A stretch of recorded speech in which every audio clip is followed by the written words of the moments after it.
Halo, selamat pagi semuanya. Kita sekarang bakalan bahas tentang suhu dan kalor. Nah, untuk yang belum tahu, saya Bapak Dewa Madusiatnya. Oke, nah di dalam pembahasan suhu dan kalor kali ini akan kita bagi menjadi 3 part karena pembahasan suhu dan kalor itu kan panjang banget. Jadi supaya nggak panjang videonya, kita potong-potong jadi 3 part. Oke, nah di part 1 kali ini itu bakal menjelaskan tentang pengertian suhu dan kalor serta tentang pemuaian yang ada di kehidupan kita sehari-hari. Oke, langsung saja kita mulai ke pembahasan pertama. Yang pertama itu kita bahas tujuannya dulu. Nah, di sini tujuannya ada banyak ya, karena di sini kita bakal ngerangkum materi suhu dan kalor yang sebenarnya itu ada banyak banget, itu menjadi beberapa topik-topik inti yang sesuai dengan kisi-kisi yang bakal diujikan nanti. Nah, ini tujuannya bisa kalian baca sendiri, ada banyak. Silahkan bisa kalian pause videonya, lalu baca tujuannya apa saja yang harus kalian mampu lakukan dalam pembelajaran ini. Oke, kita langsung ke materi. Oke, seperti biasa di sini yang pertama kali kita bahas itu adalah definisinya terlebih dahulu. Jadi, suhu dan kalor itu merupakan suatu komponen yang saling terhubung lah, tapi mereka itu nggak sama. Jadi, suhu itu merupakan ukuran yang menyatakan energi panas yang tersimpan dalam suatu benda. Jadi, benda bersuhu tinggi itu berarti energi panasnya juga tinggi. Nah, begitupun sebaliknya, kalau misalkan suhunya rendah berarti energi panasnya itu sedikit. Nah, kalau misalkan kalor itu merupakan perpindahan energi panas yang terjadi dari benda bersuhu yang lebih tinggi ke benda yang bersuhu lebih rendah. Nah, perpindahan energi panas di sini merupakan hal yang harus kita garis bawahi. Nah, perpindahannya ini bisa melalui 3 cara. Yang pertama itu ada konduksi. Nah, konduksi itu adalah perpindahan panas secara merambat atau melalui perantara nih. Jadi, si besi ini merupakan perantara. Jadi, ketika kalian memanaskan suatu besi di sini di ujungnya, di ujung bagian sini, nanti lama-kelamaan panasnya itu akan merambat ke ujung bagian sini. Makanya nanti lama-kelamaan ujung bagian sini itu akan ikut panas kayak gitu. Nah, sedangkan konveksi itu adalah perpindahan panas atau perpindahan kalor itu dengan cara aliran. Nah, alirannya ini bisa melalui udara atau bisa melalui air kayak gitu. Ini contohnya melalui udara ya.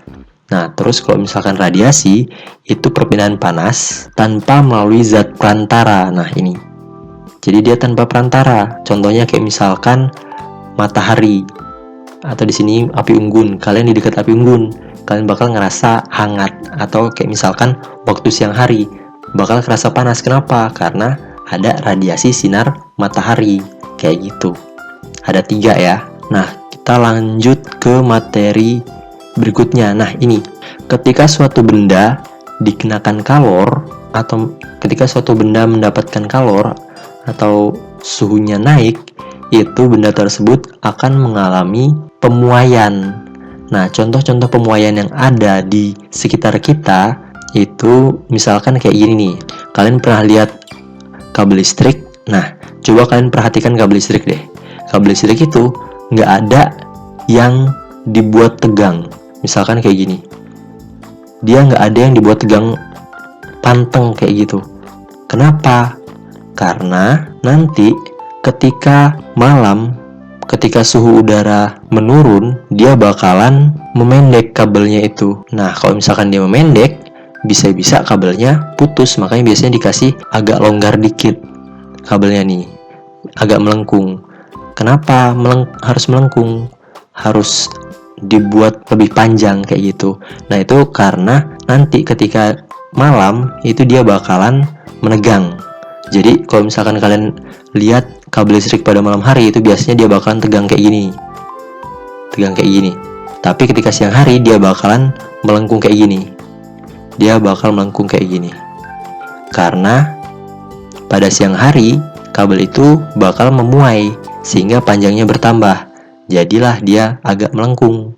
Kalau malam hari dia memendek, menyusut sehingga panjang kabelnya itu menjadi lebih kecil kayak gitu. Hal ini juga bisa kalian lihat pada bantalan rel kereta api. Rel kereta apinya. Nah, ini lihat nih di sini. kenapa rel kereta api ini harus dikasih jarak nih? Kenapa harus dikasih jarak? Nah, ini supaya rel kereta api ini nggak bengkok ketika siang. Karena kalau misalkan nggak dikasih jarak, dia bakalan memuai. Si relnya ini bakal bertambah panjang. Nah, ketika bertambah panjang dan nggak ada sela kayak gini, dia bakalan nekuk sehingga bisa membahayakan kereta tersebut atau orang-orang yang ada di dalam kereta tersebut. Gitu, makanya harus dikasih celah kayak gini di rel kereta api. Nah, kalian juga bisa melakukan praktikum sederhana, yaitu dengan membuat kayak gini nih. Nah, awalnya ketika di sini balon dimasukkan ke dalam pipa ini, lalu di dalam tabung kaleng ini boleh kalian isi air supaya nggak gosong, boleh juga nggak apa-apa. Nah, ketika kalian panaskan, udara di sini itu bakal mengembang. Nah, ketika udara mengembang atau memuai, dia bakal menyebabkan balon itu membesar kayak gitu.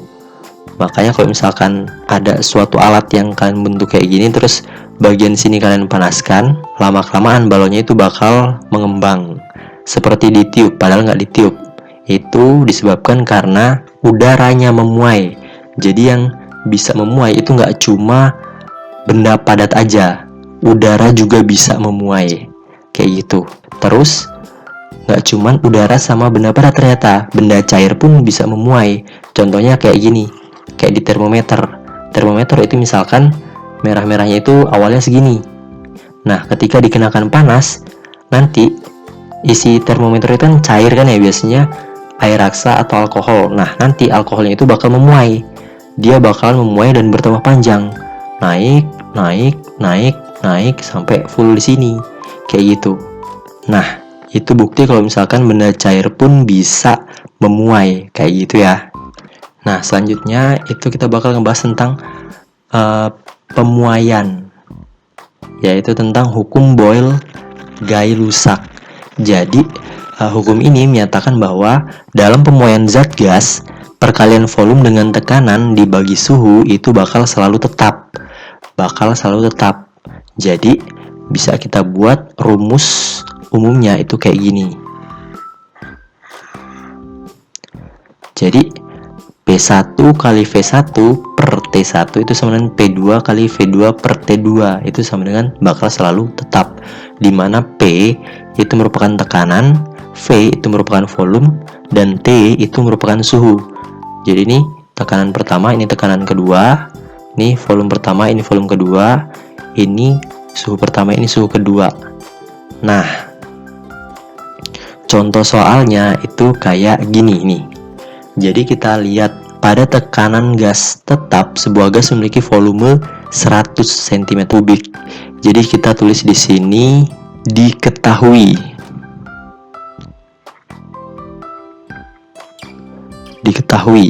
Ingat, kalau misalkan mengerjakan soal fisika ini supaya mudah, kalian harus jabarkan soalnya dulu atau sederhanakan soalnya terlebih dahulu dengan cara membuat kayak diketahui, ditanya, dan dijawab. Oke, yang pertama diketahui. Volume itu apa tadi? V kan?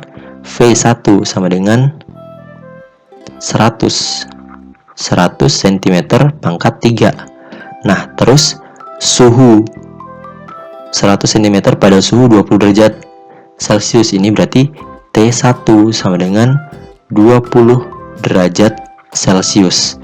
Nah, di sini pada suhu 200 derajat Celcius berapakah volume gas tersebut? Berarti di sini T2-nya. T2 sama dengan 200 derajat Celcius, gitu kan? Nah, di sini yang diketahui selanjutnya adalah pada tekanan tetap. Jadi di sini tekanan tetap. Oke, apa yang ditanya tadi? Ditanya berapakah volume gas tersebut? V2 sama dengan titik tanda tanya. Nah, ditanya volume 2-nya. Ingat rumusnya tadi apa? Jawab. Rumusnya itu adalah P1 V1 per T1 itu sama dengan P2 V2 per T2.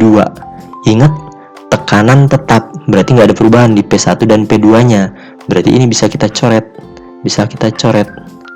Berarti tinggal V1 per T1 itu sama dengan V2 per T2.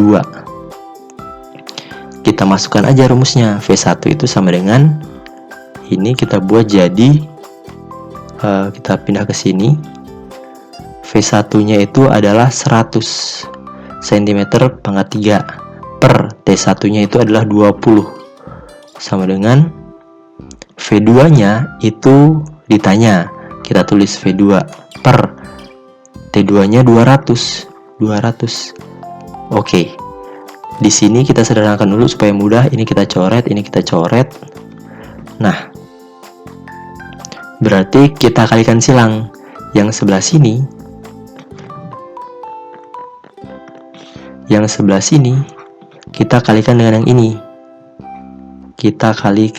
ini. Terus yang sebelah sini kita kalikan dengan yang ini. Jadi 20. Oh, sorry, bukan 20 ya.